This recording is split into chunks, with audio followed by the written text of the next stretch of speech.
Hey everybody, it's Unit 8, Homework 8.1, Similar Polygons. Hopefully you guys are ready to go. I think I am. I've got everything ready to go.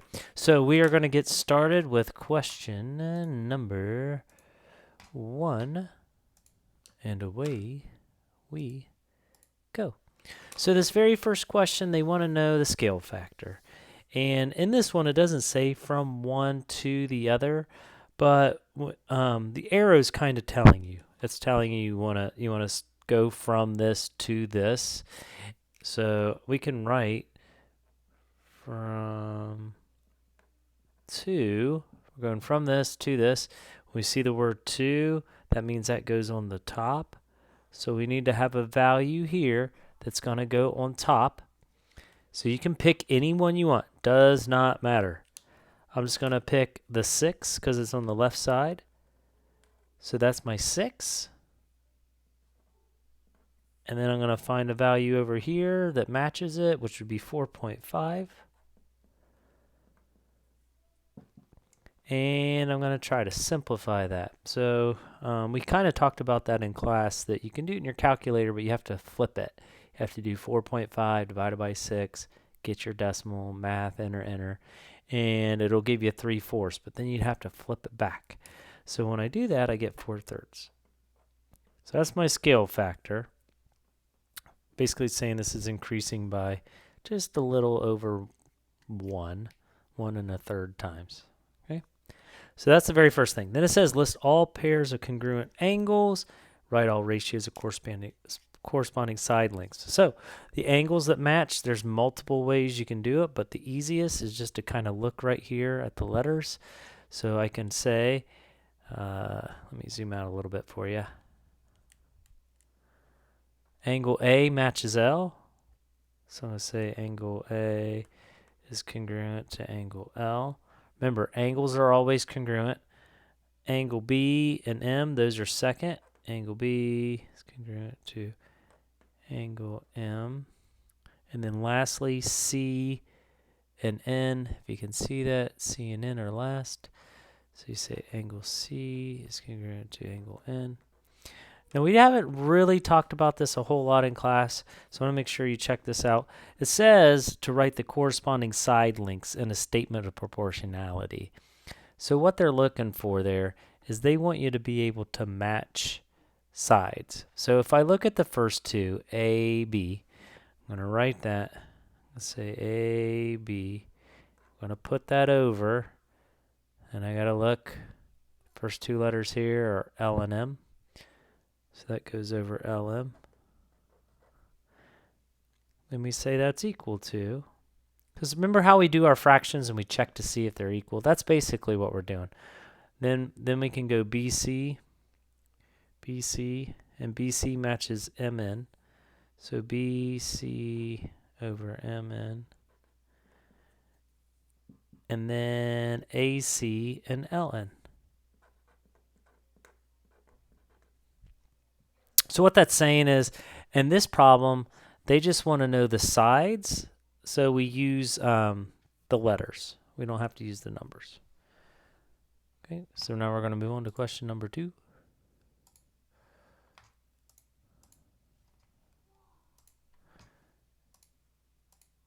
Okay, question 2. It wants to know, are these polygons similar? And then we got to solve for x. Oh, it says they are similar, but it wants you to find the value of x. These are more the basic ones. So when we have all these values, all this information, these are just the basic ones. So we're just going to look at x. We always do that first. We match it with something on the same triangle. So I'm going to match it with 20.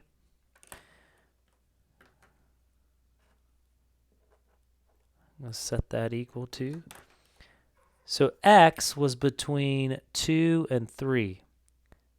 2 arc marks, 3 arc marks. So I got to do the same one here. That's between 2 and 3. And then 20 is between 3 and 1. 15 is between 3 and 1.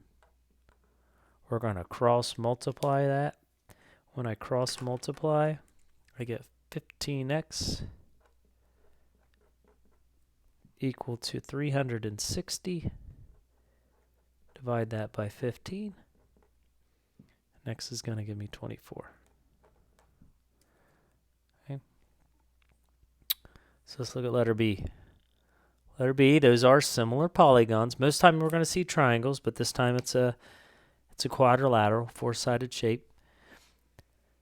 And again, we're going to look around. We're going to find x. X is right here. X is right there. So that's going to be our first part of our fraction. Then we just pick any other random number on this triangle. Let's use the top. Let's do x over 6. So I did bottom over top on this one. The shape's in the same direction, so you can just do bottom and top. So I do 8 over 4. Okay. Now, you could just look at that and say, well, half of 8 is 4, so half of what is 6? So you could say it's 12, but we could just check it out mathematically, just make sure. 4 times x is 4x. 6 times 8 is 48. Divide by 4. 12. Okay, so those are similar. When they're similar, you can just set them up. Question 3. We haven't really talked a whole lot about question 3, but I do want to show you how to do that. So we're now on to question 3. And away we go. Okay. On question 3, it wants to know the ratio of the perimeters. So first of all, you got to find the perimeter. I like to write the perimeter inside of the box. So we can do this perimeter first. We already have enough information. If that's 8, then that's 8. That's 14. That's 14. So we got to add those up. Okay, 8 plus 8 is 16. 14 and 14 is 28. 28 and 16. If I add all those up, the perimeter of this is 44. Okay. There's an issue though on the other side if you check it out. All I have over here is 12. I don't have how big this is. So if we don't have something in math, we know by now, we put an X. So I'm going to put an X up here. That's my unknown. I don't know that. And we go right back to what we were working on before. Okay. So I always write my X first. I put it over 12. Okay. I went top over side. Here I'm going to do top over side. So that's 14 over 8. We're going to cross multiply these two, and I get 8x. Cross multiply these two, and I get 168. If I divide by 8, got to put it in my calculator, I get 21. So that's 21. But now we got to find the perimeter. So I got to do the perimeter. There we go. Just waiting on that to focus. So now this is 21, which means this is 21, which means this is 12. So I got to add all those sides, 21 plus 21 plus 12 plus 12. That's going to give me an answer of 66. Okay. So it says find the ratio of the perimeters.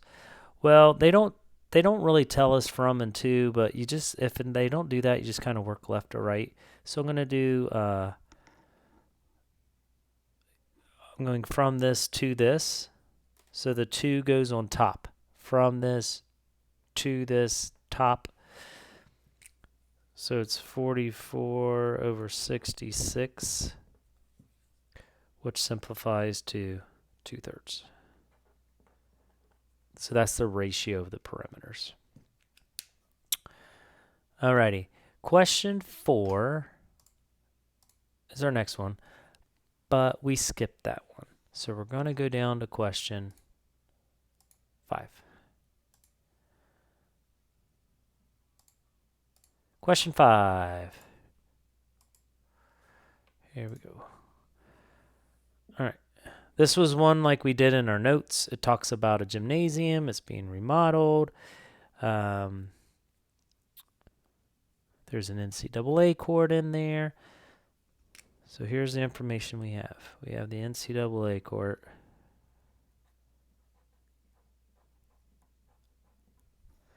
And the dimensions on that are 94 by 50. Then we have a school one.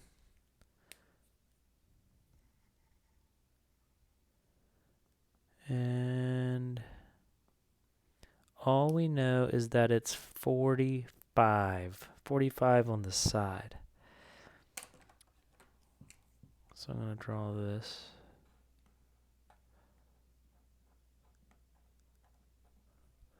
It's the school one. And it is 45 on the side. But we don't know how much it is all the way from one end of the hoop to the other end of the hoop, or one baseline to other baseline. So we're going to have to do a proportion. We're going to have to figure that out first. So again, we do our x first.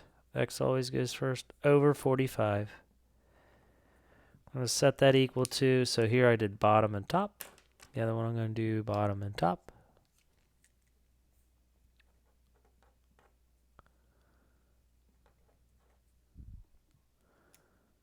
Okay. So when I cross multiply that, I get 50x. When I multiply it 45 and 94, I get 4,230. Divide that by 50, and you get 84.6. So this value right here, 84.6.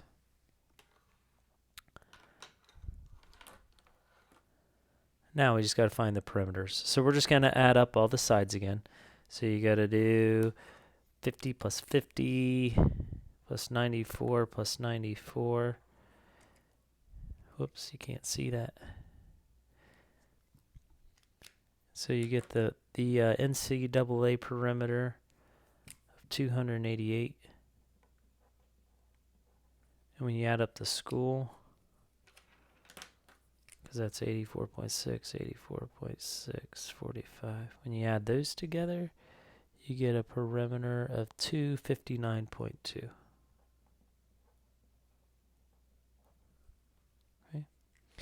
So I'm getting ready. We did not do number 6. I'm gonna put it up on the thing just so you can see it and I can get the next problem going. There's 6, but we're not gonna do 6. We're not going to do 7. I don't think so. Yep, we're going to go to number 8. So here's number 8. Okay, number 8 just wants to know that they tell you the triangles are similar, but they want to know the statement. Which statements are true? This is a very basic question. All you're doing is matching. So if you look over here, we have BC, second and third, EF, second and third. So those are similar. Then I have over here AB, which is first and second, and then DE, first and second. CA, which is third and first, FE, third and second. So that is not possible. Okay, then AB, first and second, EF, second and third. That one's out. Last one, CA, third and first, FD, third and first, BC, first and second, or second and third, EF, second and third. So those are good. Okay, that was question number 8. We are now on to question number 9. Let me get it all set up there for you. And away we go. There's 9. And number 9, it's just your basic proportions that we've been working on. So you got to find things that match. I like to do my x minus 6 first. So do x minus 6 over. I can't pick this side because it's y, so I'm kind of forced. I have to pick 18. And then I got to match it with the things on the other side. This one was a little tricky because I didn't quite mark everything. But x minus 6 matches 39, which is right here. And 18 matches 24.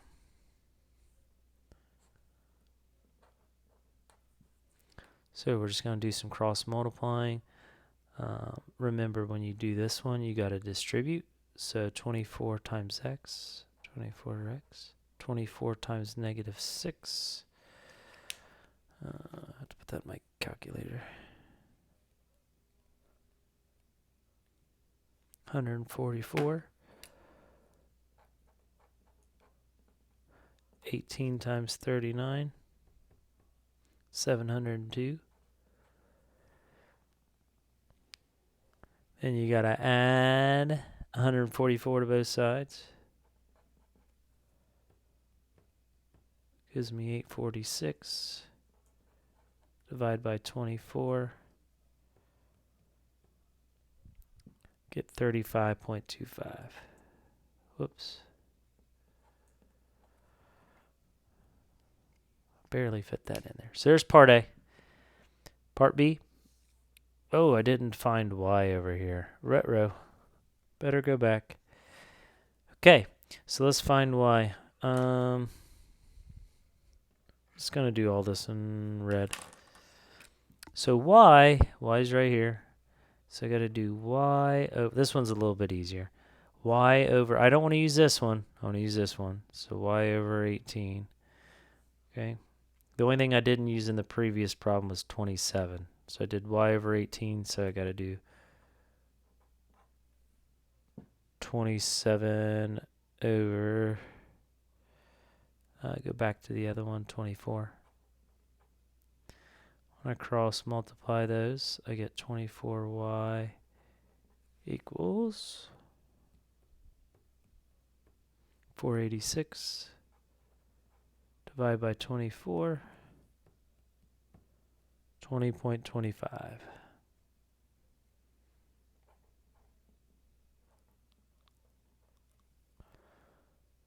All right, that one's kind of sloppy. I don't like that, but oh well. Okay, here we go. We're on to B. I'm going to start with letter Y first because that's an angle, and we should know by now that angles are always the same. So when I look in this problem, these two angles are the same. Okay. And then along the bottom, or along the 90, there's nothing, but along this 90 is 61. So if that's 61, then I know this one's 61. These are both 61. And then I know above from the 61 is 116. Okay.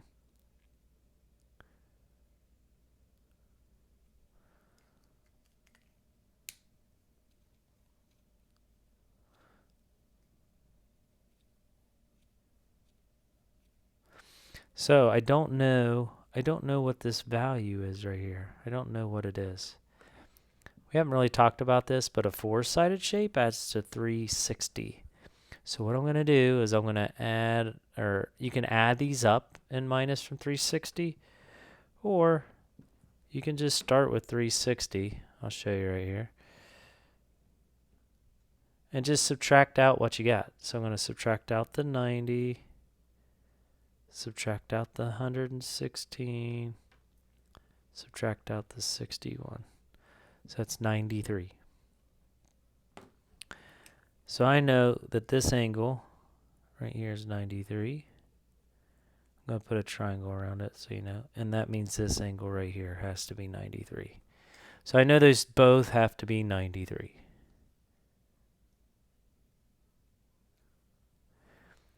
So let's just set it up.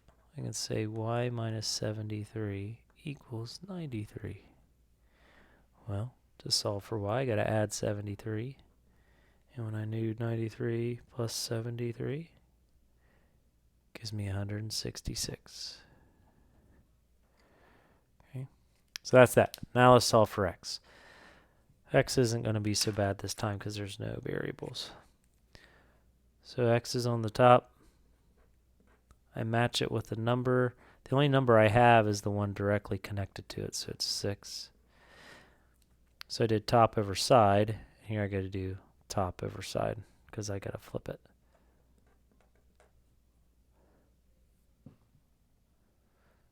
So I do 4 times x,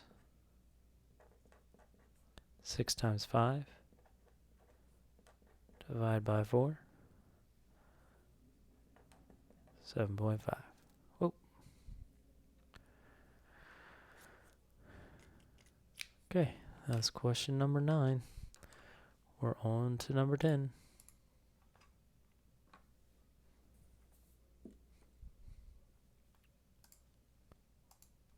These questions take quite a while.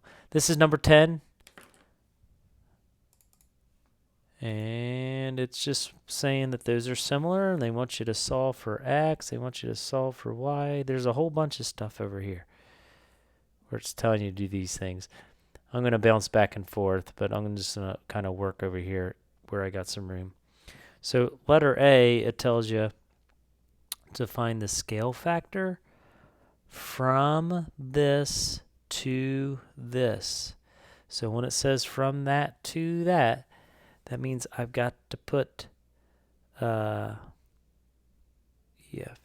to that. Yeah. So that means I've got to put this one on top.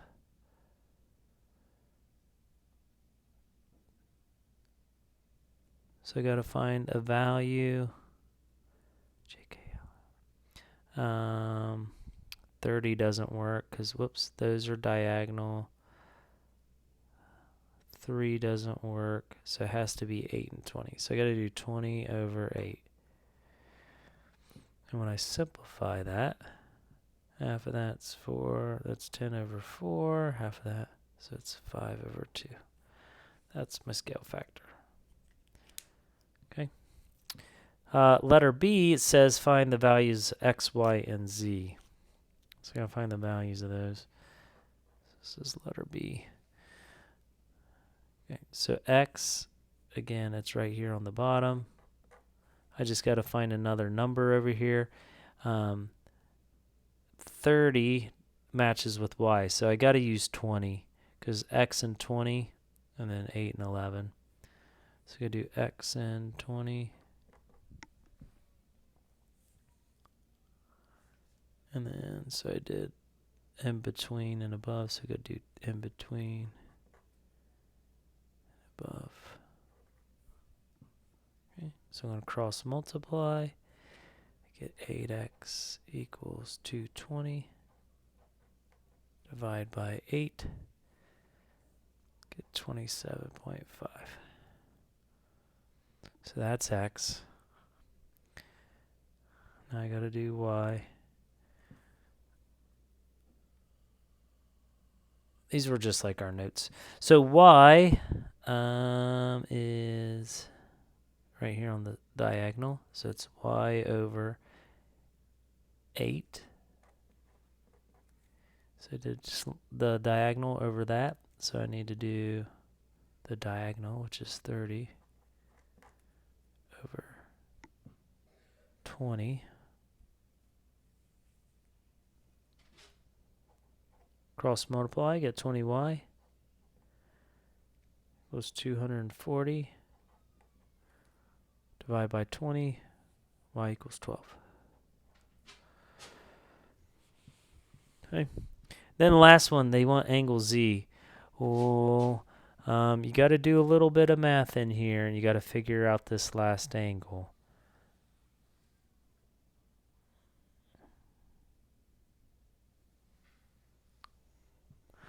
Sorry, I was distracted.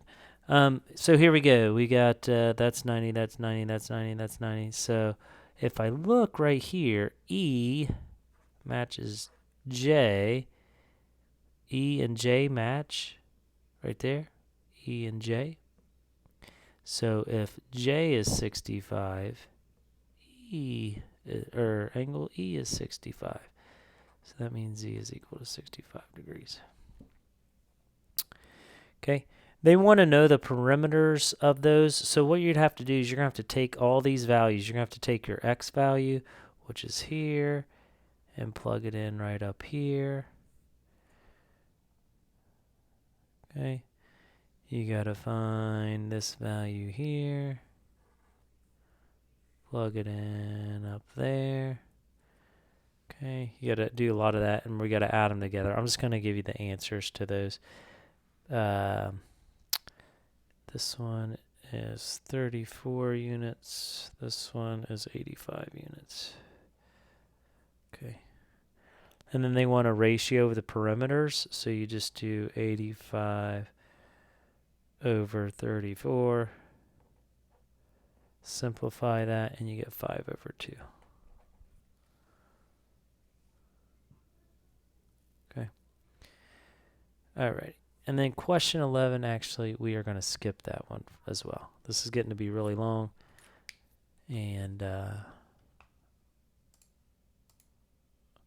we're just going to cut that one short. Maybe we'll do that one in class. All right. That's enough for now. Thanks for listening. Have a good day.